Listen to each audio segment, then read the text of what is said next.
गावरान गाईच्या चिकापासून आपल्याला खरवस बनवायचा. याच्यामध्ये मी गूळ घेतले आणि त्याच्यात वेलची पण मी वाटून टाकली, एकदम बारीक वेलची पावडर करून. आणि हा आपला गावरान गाईचा चिक आहे बघा. तर आपल्याला हा गावरान गाईचा चिक बनवायचा आहे आज. तर त्याच्यामध्ये आपल्याला हा 1 ग्लास चिक टाकायचा आणि 3 ग्लास दूध टाकायचं याच्यामध्ये पण तसंच करायचं. 1 ग्लास चिक टाकायचा आणि 3 ग्लास दूध टाकायचं. आणि हे सगळं झाल्यानंतर व्यवस्थित आपल्याला ते ढवळून घ्यायचं. आता याच्यामध्ये आपल्याला टाकायचं तो चिक आणि दूध. हे बघा, आता आपण चिक आणि दूध मिक्स केलं आहे. त्याच्यामध्ये गूळ पण टाकला आहे, वेलायची पण वाटून टाकली आपण. ग्लास चिक आणि 3 ग्लास दूध हे प्रमाण घेतले. आता हे आपल्याला सगळं मिक्स करून घ्यायचं व्यवस्थित आणि हे डबे लावून घ्यायचे. त्याच्यानंतर आपल्याला एक झाकण ठेवायचं त्याच्यावर, आणि त्याच्यावर काहीतरी जड वस्तू ठेवायची म्हणजे ते झाकण पडू नये आणि व्यवस्थित चिक शिजला जावा. त्याच्यासाठी आपल्याला ते झाकण ठेवायचं असतं. आता कुकरचं झाकण लावून घ्यायचं. तर गॅस चालू करून आपण कुकर ठेवला आहे बघा गॅसवर. याच्या 6 शिट्ट्या आपल्याला घ्यायच्या. त्याच्यानंतर आपण कुकर खोलून पाहायचं.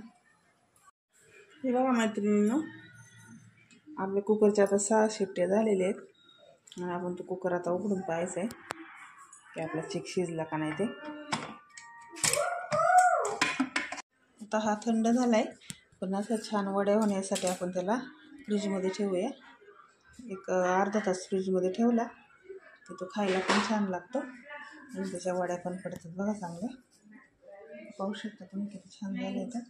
तर हा चिक अर्धा तास आपण फ्रीजमध्ये ठेवलेला. तर हा गुळाचा आहे, त्याच्यामध्ये त्याचा कलर थोडा लाल दिसतोय.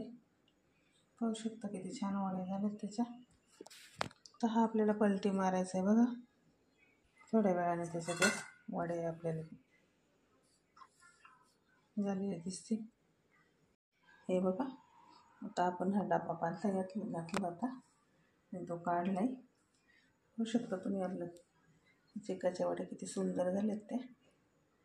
हे बघा, एकदम छान त्याला पडदा पण आल्यासारखा झाला आहे आणि खायला पण खूप सुंदर लागतं.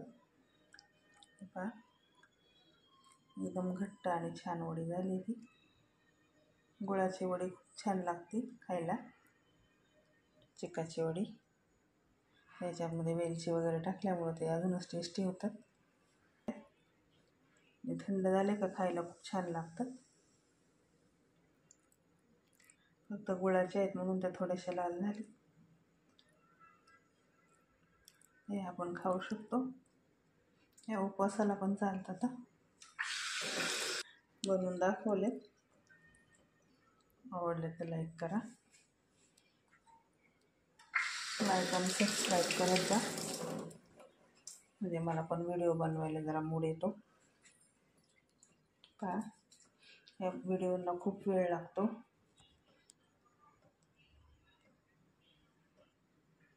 लाईक आणि सबस्क्राईब जरूर करत जा.